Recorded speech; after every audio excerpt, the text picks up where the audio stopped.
नमस्कार दोस्तों, आज 15 अगस्त को भारतवर्ष अपना 78वां स्वतंत्र दिवस मना रहा है। यह दिन हर साल इसी तरीके से हर्षोल्लास के साथ मनाया जाता है और इस दिन हम सभी भारतवासी, चाहे किसी भी प्रांत के हों, किसी भी पंथ के हों, संप्रदाय के हों, कोई भी भाषा बोलते हों, लेकिन यह दिन हर साल हम लोग इसी हर्षोल्लास के साथ मनाते आए हैं। इस दिन को देखने के लिए ना जाने कितने लाखों क्रांतिकारी साथियों ने अपना बलिदान दिया। असंख्य लोगों ने जेल की यातनाएं सही, इस मातृभूमि के लिए मर मिट गए। तब जाकर यह सूरज उदय हुआ, स्वतंत्रता का सूरज उदय हुआ। भारत 15 अगस्त 1947 को आज़ाद हुआ।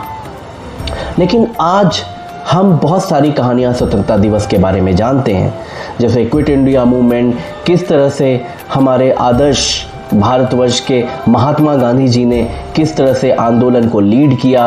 विभिन्न हमारे क्रांतिकारियों ने, चाहे वो भगत सिंह हो, पंडित जवाहरलाल नेहरू हो, सरदार वल्लभ भाई पटेल हो, लाला लाजपत राय हो, सुभाष चंद्र बोस हो, खुदीराम बोस हो, कितने असंख्य लोगों की कहानियां हमने सुनी। लेकिन आज हम जिस कहानी को सुनेंगे वो शायद हम में से बहुत कम लोग जानते हैं। लेकिन क्रांति की मशाल किस तरीके से उठी थी और किस तरीके से हमारे क्रांतिकारियों ने उसको जलाए रखा था, उसकी मिसाल है यह कहानी।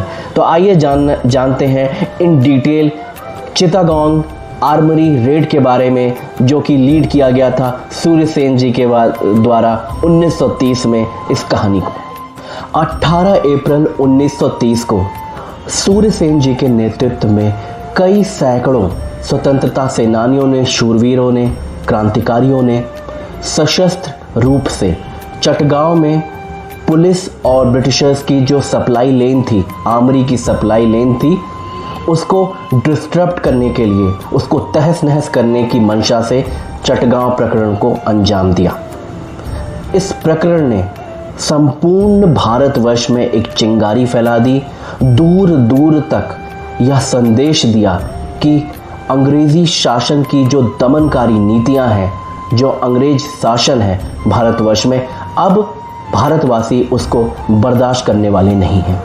यह 1916 की आयरलैंड की ईस्टर राइजिंग पॉलिसी से, ईस्टर राइजिंग प्रकरण से प्रेरित था। चटगांव शस्त्रागार छापा नाम से इसे जाना गया और इस प्रकरण ने संपूर्ण भारतवर्ष को झकझोर कर रख दिया। सबके मन में एक किरण जगा दी कि भारत को अब आज़ाद करने का समय आ गया है। चटगांव विद्रोह का मुख्य उद्देश्य दोनों प्रमुख शस्त्रागारों को लूटना था, टेलीग्राफ और टेलीफोन लाइन को ध्वस्त कर देना था। जेल में, आसपास की जेलों में जितने बंद क्रांतिकारी वीर थे उन सबको छुड़वाना था और यूरोपीय क्लब में जो हाई रैंक ब्रिटिश ऑफिशियल्स थे उनको बंधक बहाना था। इसी के साथ सरकारी बैंकों से धनराशि इकट्ठा करनी थी, जिससे कि इस विद्रोह को आगे बढ़ाया जा सके। चटगांव विद्रोह 18 अप्रैल 1930 में रात 10 बजे गणेश घोष की अगुवाई में शुरू हुआ। सेन जी ने नेतृत्व दिया इसको और उन शूरवीरों ने यह तीनों तरफ से यह आक्रमण शुरू कर दिया। हालांकि इस विद्रोह ने अपने एंड ऑब्जेक्टिव को मीट नहीं किया, लेकिन इसके साथ ही इन सभी क्रांतिकारी वीरों ने एक पैगाम दिया ब्रिटिश एम्पायर्स को और सबसे प्रमुख हम भारतवासियों को कि अब इस दमनकारी नीति, इस दमनकारी साम्राज्य के खिलाफ खड़े होने का समय आ गया है। 16 फरवरी 1933 को सूर्य सेन जी को गिरफ्तार कर लिया गया, जेल की काल कोठरी में डाल दिया गया, जहां उन्हें असंख्य पीड़ाएं दी गईं, असंख्य प्रताड़नाएं दी गईं और 12 जनवरी 1934 को हंसते हंसते वह फांसी के फलदे पर झूल गए। हमारे अमर शहीद क्रांतिवीर सूर्य सेन जी आज भी हम भारतवासियों के दिलों में उसी तरह धधकते हैं। हम सब में एक क्रांति की ज्वाला आज भी उनका नाम बस लेने से फैल जाती है। सूर्य सेन जी गणेश घोष जी और इस तरह के असंख्य वीरों को आज भी यह देश नमन करता है, उनके प्रति अपनी कृतज्ञता जाहिर करता है, जिन्होंने इस भारतवर्ष को और भारतवासियों के मन में क्रांति की ज्वाला जगाई और ब्रिटिश साम्राज्य का अंत किया। यह एक कहानी थी जिसको शायद हम भारतवासी बहुत हद तक नहीं जानते हों, लेकिन चटगांव विद्रोह उस समय 1930 में शुरू हुआ यह विद्रोह भारत में और भारतवासियों में एक क्रांति की ज्वाला किस तरह जगाया, आज उसकी एक छोटी सी झलक आपको देने की कोशिश की। जय हिंद, जय भारत। पुनः सभी देशवासियों को स्वतंत्रता दिवस की बहुत बहुत शुभकामनाएं। साथियों, YouTube वीडियोस का ये सिलसिला हमेशा इस तरह आप सभी के साथ चलता रहेगा।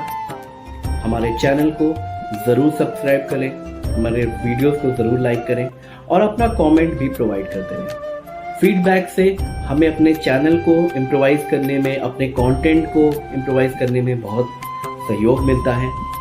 हमारे अपकमिंग वीडियोस क्या आने चाहिए, इसमें भी अगर आपका फीडबैक हमें टाइमली मिलता रहेगा तो we can grow all together as a community.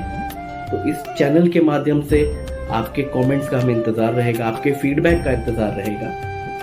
हमारे बायो में हमने कम्युनिकेशन डिटेल्स मेंशन है, तो उसका उपयोग करें और हमें अपना फीडबैक बताएं कि हमें अपने चैनल में नेक्स्ट वीडियो किसका आना चाहिए। धन्यवाद।